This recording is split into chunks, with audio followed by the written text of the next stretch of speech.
Assalamu warahmatullahi Wahid here once again from Park Permis platform.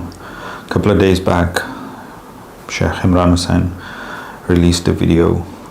with the title Beyond Muhammad Ali Jinnah, The Destiny of Pakistan. تو میں نے سوچا کہ اس پہ تھوڑا سا ہم اپنی جو اردو سپیکنگ کمیونٹی ہے اس کو اس میں ان کریں اور ان کے ساتھ اس کو شیئر کریں. اس کے لیے میں نے اس کے نوٹس وغیرہ تیار کیے. پہلے تو میں نے ایک ویڈیو ریکارڈ کی تھی جس میں نے کوشش کی کہ میں اس کا ایک قسم کا ٹرانسکرپٹ جو ہے وہ میں پڑھ دوں, لیکن اس میں کوئی ربط مجھے لگ رہا تھا کہ ٹھیک نہیں بن رہا. تو سوچا کہ کیوں نہ میں اسے اپنے الفاظ میں بیان کر دوں. فرسٹ آف آل, جو بھی اس کی ٹرانسلیشن اور جو بھی میں آپ کے ساتھ شیئر کر رہا ہوں وہ الفاظ میرے اپنے ہیں. شیخ عمران حسین کی کوئی رسپانسبلٹی نہیں ہے, یہ وہ ان الفاظ کے ذمہ دار نہیں ہیں. وہ اپنے انگلش والے الفاظ کے ذمہ دار ہیں جو انہوں نے کہے, لیکن یہ جو اس کو میں ایکسپلین کر رہا ہوں وہ میرے اپنے ورڈز ہیں. لیکن انشاءاللہ میں کوشش کروں گا کہ اس کو کلوز ٹو دا پوائنٹ رکھوں, لیکن obviously میری اپنی جو علم ہے اور میری اپنی قابلیت جو ہے وہ اس کے لیے لمیٹیشنز ہیں. بہرحال وی اسٹارٹ. بسم اللہ الرحمن الرحیم. شیخ نے کہا کہ میں بے شمار لوگوں سے مل چکا ہوں جو محمد علی جناح کے بارے میں منفی تاثرات رکھتے ہیں, اور ان میں سے بے شمار لوگ ایسے ہیں جو انہیں غدار قرار دیتے ہیں اور برطانیہ کا ایجنٹ بھی کہتے ہیں, جو بالکل لغو اور بیہودہ باتیں ہیں. یہ وہ مسلمان ہیں جو اس موضوع کو صحیح طرح سے سمجھ نہیں پائے. شیخ کہتے ہیں میں یہ چاہتا ہوں کہ آپ سمجھ جائیں کہ محمد علی جناح نے انڈیا کے مسلمانوں کی رہنمائی کی اور وہ واحد غیر متنازع لیڈر تھے. انڈیا کے مسلمانوں نے انہیں اپنا رہنما مانا. انڈین نیشنل کانگریس موہن داس گاندھی کی قیادت میں شروع سے ایک نعرہ لے کے اٹھی, اور ان کا کہنا تھا کہ ہم کانگریس یعنی کہ پورے ہندوستان کو ریپرزینٹ کرتے ہیں, ہم پورے ہندوستان کی نمائندگی کرتے ہیں. ہم کسی فریق کی نمائندگی نہیں کرتے,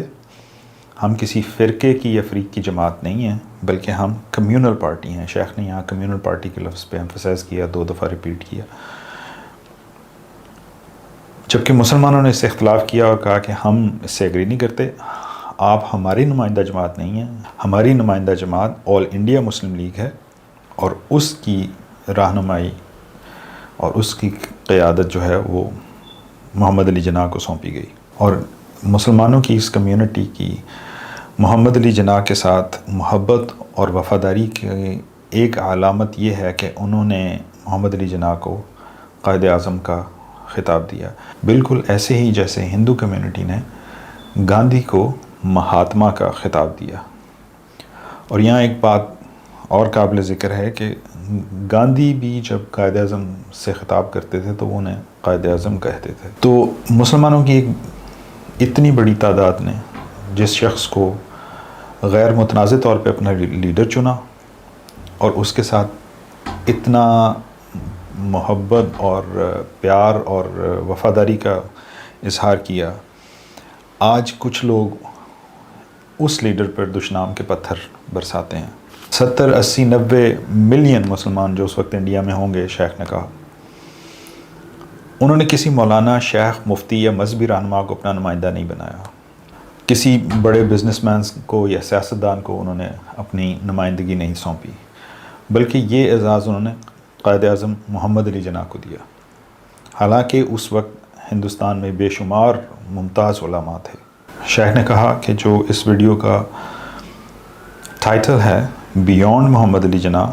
محمد علی جناح کے بعد پاکستان کا مستقبل یا پاکستان کی تقدیر یا مقدر, اس سوال کا جواب ڈھونڈنے کے لیے ہمیں ایک اور سوال کا جواب تلاش کرنا پڑے گا, اور وہ سوال یہ ہے کہ محمد علی جناح کا انتخاب ان مسلمانوں نے کیوں کیا. اس کے جواب میں شیخ کہہ رہے ہیں کہ چونکہ اس وقت برطانیہ کا تسلط تھا انڈیا پہ, اور برطانیہ پوری دنیا پہ بھی حاکم تھی اس وقت, اور یہ وہ دن تھے جب یہ جو دنیا کی حکمرانی کا اعزاز تھا وہ منتقل ہو رہا تھا برطانیہ سے امریکہ کی طرف. جو 1956 تک کمپلیٹ ہو گیا، جب جا کے پوری دنیا پہ یہ چیز واضح ہو گئی کہ اب دنیا کی جو فیصلے ہیں وہ برطانیہ سے نہیں امریکہ سے ہو رہے ہیں۔ 1947 کے اراؤنڈ کا جو وقت ہے اس میں برطانیہ اتنا اسٹرانگ تھا کہ یہ جو بڑی دو کمیونٹیز انڈیا کی تھیں، ہندو اور مسلمان، یہ ایک مسلح جد و جہد سے ان سے آزادی نہیں لے سکتے تھے، کیونکہ یہ ان کا مقابلہ اس طرح سے نہیں کر سکتے تھے برطانیہ کا۔ اور اب جو راستہ بچا وہ ایک آئینی جد و جہد کا راستہ تھا، لہٰذا ان دونوں گروپوں نے آئینی جد و جہد کے لیے حکمت عملی تیار کرنا شروع کی، جس میں گاندھی جو تھے وہ نان وائلنس کی پالیسی پہ عمل کر رہے تھے، جس کو شیخ نے کہا کہ مجھے اس وقت سنسکرت کا لفظ اس کا یاد نہیں آ رہا کہ وہ کیا ہے، تو جب میں نے دیکھا تو وہ ستیہ گراہا تھا، ہو سکتا ہے میں اس میں غلط ہوں، بہرحال تو شیخ نے کہا کہ گاندھی اس وقت جو ہے وہ امن کے پیامبر بن کے، نان وائلنس کے پیامبر بن کے سامنے آئے، جس کو دنیا نے قبول کیا، اور آج بھی جس کا ایک دنیا پہ ایک امپریشن یہ اسی چیز کا ہے۔ مگر یہ حیران کن بات ہے کہ یہی پیامبر جو نان وائلنس کا پیغام لے کر اتنے مشہور ہو گئے، ورلڈ وار 1 میں یہ برطانوی سپاہیوں کے ساتھ گاؤں گاؤں جا کے منادی کروا رہے تھے اور لوگوں کو برطانوی فوج میں شمولیت کی ترغیب دے رہے تھے۔ شیخ نے کہا گاندھی جی یہ اتنا واضح اختلاف اور واضح تضاد آپ کے کردار میں کیوں سامنے آیا؟ اب اگر برطانیہ کے ساتھ ہمیں آئینی جنگ کرنی ہے، اور یہ محاذ آئینی ہے جو کانسٹیٹیوشنل لا کو ساتھ لے کے جس میں ہمیں چلنا پڑے گا، تو مولانا، مفتی، شیخ یا کسی بزنس مین اور سیاستدان کی جو ہے وہ یہ فیلڈ نہیں ہے، اس میں یہ لوگ بالکل ناکام ہو جاتے ہیں۔ لہٰذا اس کے لیے جس شخص کی ضرورت تھی وہ کوئی بہت اچھا قانون دان تھا، اور چونکہ قائد اعظم نے اپنی تعلیم بھی برطانیہ میں حاصل کی اور قانون کے مہارت انہوں نے یہاں سے حاصل کی، اس لیے وہ اس کے لیے بہت اچھی طریقے سے کوالیفائی کرتے تھے۔ اس سے بڑھ کر شیخ نے جو ایک پوائنٹ ریز کیا وہ بڑا انٹرسٹنگ پوائنٹ تھا میرے لیے، فقط یہ نہیں کہ محمد علی جناح کے پاس باہر کا علم اور ڈگریاں تھیں، بلکہ یہ کہ محمد علی جناح کا لباس بھی انگلش مین کی طرح کا تھا، ان کی زبان انگلش تھی، ان کے کھانے پینے کا سٹائل انگریز کی طرح کا تھا، ان کا ظاہری کلچر، اٹھنا بیٹھنا، بود و باش، ہر چیز ایک برطانوی باشندے کی طرح کی تھی، اور یہی ان کی کامیابی کا راز تھا۔ اگر وہ داڑھی والے ہوتے، 5 وقت مسجد میں جا کے نماز پڑھتے اور سر عام اپنے عقیدے کا اظہار کرتے تو پاکستان کا وجود کبھی بھی ممکن نہ ہوتا۔ شیخ نے یہاں پہ ایمفسائز کیا کہ آپ کو تاریخ کو سمجھنا ہے، اور پھر قرآن کی اس آیت کا حوالہ دیا کہ وہ اپنا پلان کرتے ہیں اور اللہ اپنا پلان کرتے ہیں، اور ان دی اینڈ اللہ کا پلان ہے وہ غالب آتا ہے۔ پھر شیخ نے اس چیز پہ ایمفسائز کیا کہ محمد علی جناح نے جو صرف قانون پڑھا نہیں تھا بلکہ قانون کے ساتھ وفاداری جو ہے وہ اس کا ایک مجسمہ تھے، وہ ہر چیز کو پراپر طریقے سے کرتے تھے، اخلاقی بلندی اور ایمانداری کا ایک مثالی نمونہ تھے۔ وہ ایک شاندار وکیل تھے اور آئین کو جانتے تھے، وہ برطانوی دماغ کو سمجھتے تھے، اور چونکہ انہوں نے ایک شاندار قانونی جد و جہد کی جس کی وجہ سے برطانیہ کو آخر کار ماننا پڑا کہ پاکستان کا وجود ناگزیر ہے۔ برطانیہ کے ماننے کے بعد کانگریس کو بھی یہ تسلیم کرنا پڑ گیا کہ اب پاکستان کے وجود کے بغیر کوئی چارہ نہیں۔ تو یہ چیز کانگریس کے رہنماؤں نے تو قبول کر لی، مگر عام ہندو عوام نے اس کو قبول نہیں کیا، جس کی جھلک آگے جا کے ہمیں اس دنگے اور فساد میں دکھائی دیتی ہے جو پارٹیشن کے وقت ہوا، جس کا شیخ نے یہاں پہ حوالہ دیا انہوں نے کہا کہ دہلی میں خون گلیوں میں بہہ رہا تھا اور لوگ بیچارے بے کس لوگ جانوروں کی طرح اپنی جان بچانے کے لیے کوشش کر رہے تھے، کہیں سے کوئی مدد تلاش کرنے کی کوشش کر رہے تھے. اور اس کی تصویر کشی شیخ نے کچھ اس طرح سے کی کہ اگر کوئی شخص گھر سے نکلا ہے کسی مدد کی تلاش میں، وہ مدد اسے ملی یا نہ ملی، جب تک وہ واپس آئے گا تو اس کے گھر پہ قبضہ ہو گیا ہوگا. جو لوگ مغربی حصوں سے جیسے ہم آج پاکستان کہتے ہیں واپس ادھر جا رہے تھے، وہ ان پراپرٹیز پہ قبضہ کر رہے تھے. یہاں پہ میرا اپنا خیال اس میں تھوڑا سا ایڈ کر رہا ہوں کہ this is not very different from what Palestine is suffering today. Quaid Azam گو کہ برطانوی طرز کی زندگی گزار رہے تھے، مگر ان کا دل جو ہے وہ بالکل صاف تھا. برطانیہ میں تعلیم حاصل کرنے کے بعد، وہاں رہنے کے بعد اور اس طرح کے لائف سٹائل میں ڈھل جانے کے باوجود ان کا دل جو ہے اس میں جو صداقت تھی وہ بالکل واضح تھی، اور وہ جو استحصال ہے اس کو برداشت نہیں کرتے تھے. اور یہی چیز ہے جو انہوں نے جب انہیں اس چیز کا ادراک ہو گیا کہ جب انگریز اس علاقے کو چھوڑ کے چلا جائے گا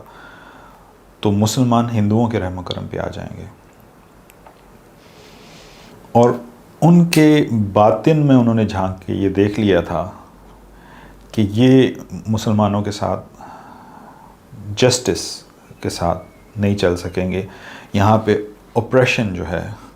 وہ استحصالی نظام جو ہے وہ آئے گا. اس لیے انہوں نے کانگریس سے علیحدگی اختیار کر لی، حالانکہ وہ اس سے پہلے ہندو مسلم اتحاد کے علم بردار رہے ہیں. اور اگر آپ آج مودی کے ہندوستان پہ نظر ڈالیں تو یہ حقیقت آپ پہ واضح ہو جاتی ہے کہ قائد اعظم محمد علی جناح اس میں غلط نہیں تھے. آپ دیکھیے کہ انہوں نے کشمیر میں کشمیریوں کے ساتھ اور اوور آل مائنارٹیز کے ساتھ ان کا کیا تعلق کیا رویہ ہے. اب یہ سوال پیدا ہوتا ہے کہ برطانیہ کیوں اس بات پہ رضامند ہو گئی کہ وہ ایک مسلمان ملک وجود میں آ جائے. اس کے پیچھے بھی قائد اعظم کی پرسنالٹی کا بہت بڑا ہاتھ ہے. برطانیہ ہرگز ایک اور اسلامی ملک نہیں چاہتی تھی اس دنیا پہ، مگر محمد علی جناح کو دیکھتے ہوئے انہیں یہ یقین تھا کہ یہ شخص جو ہماری طرح کا لباس پہنتا ہے، ہماری زبان بولتا ہے، ہماری طرح سے سوچتا ہے، ہمارے عادات و اطوار، اٹھنا بیٹھنا، جو کلچر ہے اس میں ڈھلا ہوا شخص ہے. اگر ہم اس کو ایک علیحدہ ملک اور ایک علیحدہ سلطنت دے دیں گے تو یہ اس کو اسلامی سلطنت نہیں بنائے گا، بلکہ اس کو ترکی کی طرز کا ایک ملک بنائے گا جس سے ہمیں کوئی خطرہ نہیں ہوگا. اور یہ وہ وجہ ہے جس کی وجہ سے آخر کار برطانوی راج اس بات پہ رضامند ہو گیا کہ مسلمانوں کو ایک علیحدہ خطہ زمین دے دیا جائے. شیخ اس بات پہ ایمفسائز کرتے ہیں، زور دیتے ہیں کہ اس سے اگلی ذمہ داری شاید اللہ نے محمد علی جناح پر نہیں ڈالی تھی. ان سے صرف اتنا مقصود تھا کہ وہ یہاں تک لائیں اور ایک سٹیٹ اسٹیبلش کر دیں، اور یہ جو ذمہ داری ان پر ڈالی گئی اس کو انہوں نے بخوبی نبھایا. انہوں نے ایک جنگ لڑی اور بڑی ذمہ داری سے لڑی اور بڑی شجاعت سے لڑی اور شاندار کارنامہ کیا، اور ایک عظیم جد و جہد کے بعد انہوں نے ایک علیحدہ وطن، ایک علیحدہ ملک جو ہے اس کو ایگزسٹنس میں لانے میں وہ کامیاب ہوئے. مگر یہ اس جد و جہد کا پہلا زینہ تھا. اس وقت کے مسلمانوں کو اس طرح کے لیڈر کی ضرورت تھی جو کانسٹیٹیوشنل لاء کا ماہر ہو، اور وہ انگلستانی لباس، انگلستانی زبان، انگلستانی کلچر کو جانتا ہو، اور وہ ان سے اسی طرح سے ڈیل کر سکے اور وہ ان کو لاجواب کر سکے. تو محمد علی جناح اس وقت کی ایک ضرورت تھے، آج کی ضرورت مختلف ہے. آج کے پاکستان کی تقدیر افغانستان، انڈیا، کشمیر اور بنگلہ دیش کے مسلمانوں سے منسلک ہے. آپ خلا میں نہیں رہ رہے، بلکہ آپ مختلف ممالک کے ہمسائیگی میں موجود ہیں، اور آپ ان سب سے کٹ کر اس دنیا میں نہیں رہ سکتے۔ آپ کو ان کو ساتھ لے کر چلنا ہوگا۔ اگر آپ یہ نہ کر پائے تو یہ سیاسی کوتاہ بینی ہوگی، یعنی سیاسی دور اندیشی کی کمی۔ پاکستان جنوبی ایشیا میں ایک مسلمان جسم کا ایک حصہ ہے۔ جنوبی ایشیا کے مسلمانوں کی تقدیر اور ان کا مستقبل اس بات کا تقاضا کرتی ہے کہ اب ہم ڈیسائسو ہو جائیں، اب ہم کلیئر باؤنڈریز اسٹیبلش کریں ان لوگوں کے بیچ میں جو مسلمان قرآن اور اس میں نازل ہونے والے حق اور سچ، جس کو شیخ ایبسولوٹ ٹروتھ کہتے ہیں، کہ وہ مسلمان جو قرآن اور اس میں نازل ہونے والے سچ کے ساتھ کھڑے ہیں، اور وہ لوگ جو ان حدیثوں سے وفاداری کرتے ہیں جو قرآن سے ہم آہنگی رکھتی ہیں، اپنے آپ کو دوسرے گروپ سے علیحدہ کر لیں جو نہ قرآن اور حدیث کو اہمیت دیتے ہیں اور نہ اس پر عمل کرنے کی کوشش کرتے ہیں، اور نہ ہی اس کا کوئی عزم جو ہے اس کا یا ارادے کا اظہار کرتے ہیں۔ اور جب شیخ نے اس پہ یہ زور دیا کہ اور جب آپ اس علیحدگی کی بات کر رہے ہیں تو یہ نظریاتی علیحدگی ہے۔ اس کا مطلب یہ نہیں ہے کہ آپ ان دوسرے لوگوں کے خلاف آپ کے دلوں میں عناد ہو، یا آپ ان سے لڑیں، یا آپ ان سے جھگڑا کریں۔ یہ آپ نظریاتی طور پہ کلیئر ہو رہے ہیں اور اپنے نظریاتی گروپس بنا رہے ہیں، اور آپ ان سے علیحدہ ہو رہے ہیں۔ یہ کمیونٹیز جو ہیں یہ بارڈرز سے بیونڈ ہوں، افغانستان، پاکستان، انڈیا، بنگلہ دیش، یہ سارے علاقوں میں جتنے بھی مسلمان ہیں وہ اپنی کمیونٹیز ڈیولپ کریں جو بارڈرز سے بیونڈ ہوں، اپنے آپ کو نظریاتی طور پر منظم کریں، اور سیاسی وابستگیوں سے بالاتر ہو کر آپ ایک ایسے مقدر کی سمت میں سفر شروع کریں جو پاکستان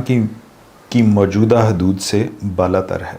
اس پہ مجھے اقبال کا ایک شعر یاد آیا جو میں یہاں پہ ایڈ کر رہا ہوں: نہیں وجود حدود و ثغور سے اس کا، محمد عربی سے ہے عالم عربی۔ آگے شیخ نے پھر اس کو کنکلوڈ کرتے ہوئے کہا کہ اس وقت ہم محمد علی جناح کے ڈیفنس میں اتنا ہی کہنا پسند کریں گے، اور ہم اللہ سے